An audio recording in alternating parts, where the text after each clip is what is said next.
नमस्कार दोस्तों, आप सभी को स्वागत है मेरा इस चैनल सत्य कर्म पवित्र धर्म में। वर्तमान समय में हर व्यक्ति का जीवन किसी न किसी तरह के दुख से गुजर रहा है। आज इस वीडियो में हम चर्चा करेंगे कि जीवन में खुश कैसे रहे। जीवन में खुश रहने के 11 तरीके हैं। आइए देखें कि वो 11 तरीके क्या हैं। नंबर 1, मोटिवेशनल कहानी पढ़े। जब जब आपको लगे कि इस दुनिया में सबसे दुखी इंसान मैं हूँ या जीवन में कभी भी कोई परेशानी आए तो आप मोटिवेशनल कहानी ज़रूर पढ़ें। इस कहानी में कोई सच्ची घटना का उल्लेख किया जाता है। सच्ची मोटिवेशनल कहानी में बताया जाता है कि मनुष्य किस प्रकार अभावग्रस्त होकर भी अपना लक्ष्य प्राप्त कर लिया। काफ़ी दुखों के बावजूद किस प्रकार वो खुश रहा।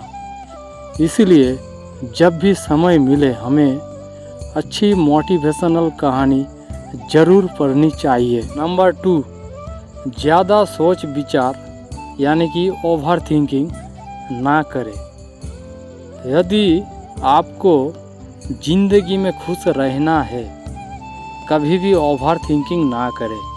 ओवर थिंकिंग एक बीमारी है जो हमें पिछले ज़िंदगी में ले जाती है, जिसे सोच सोच कर हम दुखी होते रहते हैं। महिला में यह समस्या ज़्यादा पाया जाता है। जब भी वो फ्री बैठती है तो ओवर थिंकिंग शुरू कर देती है। जैसे 5 साल पहले मुझे मेरे सासू माँ ने ये बात बोला था, उनको ये बात नहीं बोलना चाहिए।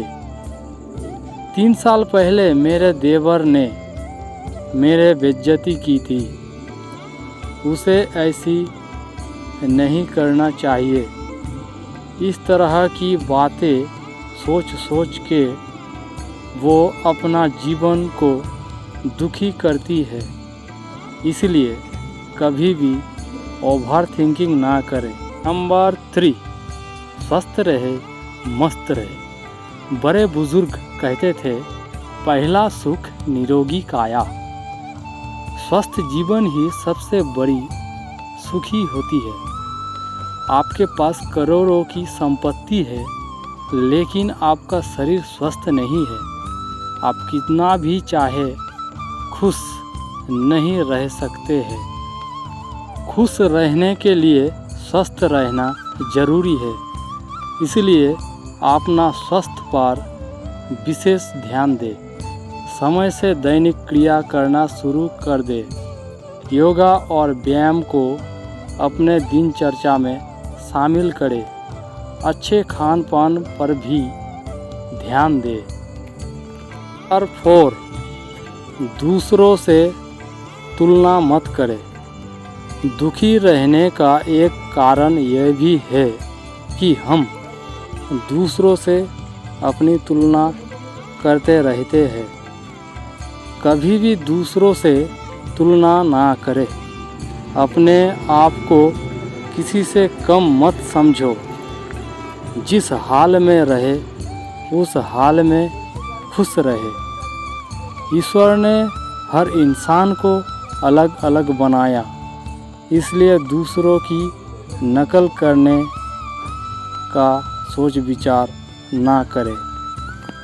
नंबर 5, दूसरों से उम्मीद ना रखें। उम्मीद किसी से ना रखें। एक पुरानी भजन है, दाता एक राम भिखारी सारी दुनिया। देने वाला दाता केवल एक ही है, राम। पूरा दुनिया भिखारी है और भिखारी से क्या उम्मीद आप कर सकते हैं। इसलिए आप हमेशा भगवान से उम्मीद करें। हमेशा अपने आप से उम्मीद रखनी चाहिए, क्योंकि आप उस ईश्वर की संतान है जिसने आपको दुनिया में भेजा है, जो आपके अंदर समाया हुआ है।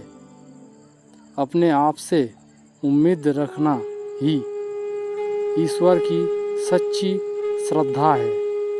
नंबर 6, व्यस्त रहे।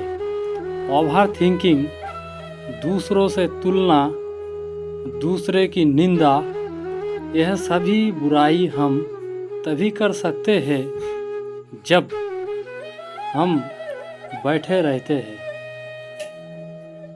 जब आप अपने काम में व्यस्त रहेंगे तो आपके पास फुर्सत ही नहीं इस फालतू काम के लिए। इसलिए अपने आप को काम में व्यस्त रखें। मेरे पास वक्त नहीं है नफरत करने का उन लोगों से जो मुझसे नफरत करते हैं, क्योंकि मैं व्यस्त हूँ उन लोगों में जो मुझसे प्यार करते हैं। नंबर 7, खुद पर विश्वास रखें। जिंदगी आपकी है, आपको अपने आप पर विश्वास रखना पड़ेगा। यदि आप अपने आप पर विश्वास नहीं रखेंगे तो दूसरा आप पर क्यों विश्वास करेगा।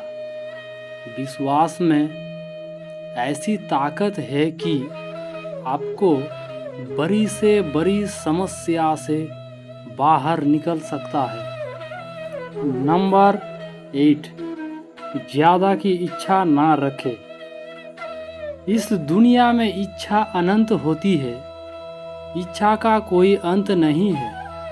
एक इच्छा पूरा होते ही दूसरा इच्छा जन्म लेती है। पहले एक घर की इच्छा, फिर उससे बड़ा घर की इच्छा, फिर उससे भी बड़ा घर का इच्छा। पहले एक गाड़ी की इच्छा, फिर 2 गाड़ी की इच्छा, उससे बड़ी गाड़ी की इच्छा। ये कभी खत्म होने वाली बीमारी नहीं है। इसलिए इच्छा को सीमित रखें। यदि आप खुश रहना चाहते हैं तो यह बहुत ज़रूरी है, क्योंकि ज़्यादा इच्छा ही दुखों का कारण बनता है। नंबर 9, अमीर बने। आपको यह बात स्वीकार करनी होगी कि आर्थिक समस्या अन्य समस्या से बड़ी होती है। आज के समय में आत्महत्या, पारिवारिक कलह जैसी बीमारी की यदि आप जांच करेंगे तो पता लगेगा उसके मूल वजह आर्थिक समस्या यानी पैसे की समस्या है। अमीर लोग भले ही खुश रहे या ना रहे, लेकिन उन्हें यह आर्थिक समस्या नहीं होती। गरीबों के दुखी रहने का मुख्य वजह आर्थिक समस्या ही है। इसलिए अपना आर्थिक स्थिति सुधार करने का बेशक प्रयास करें। नंबर 10, दुष्ट लोगों से दूर रहे। आपके भी जिंदगी में जरूर ऐसा व्यक्ति होगा जो आपके पास आते ही नेगेटिव बातें करना शुरू कर देता है। जैसे, अरे तुम्हारा तो भाग्य खराब है, तुम्हारा तो जीवन ही नर्क बन गया है, तुम कुछ भी नहीं कर सकते हैं। कभी भी ऐसे व्यक्ति के पास ना जाए और ना ही उसे अपने पास बुलाए। नंबर 11, आशावादी बने।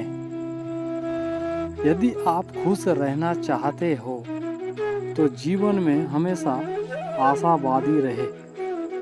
यदि आप पढ़ने वाले बच्चे हो और आपके मन में यह आशा रहेगी कि हम परीक्षा में अच्छा नंबर से पास हो जाएंगे, तभी आप खुश रहोगे।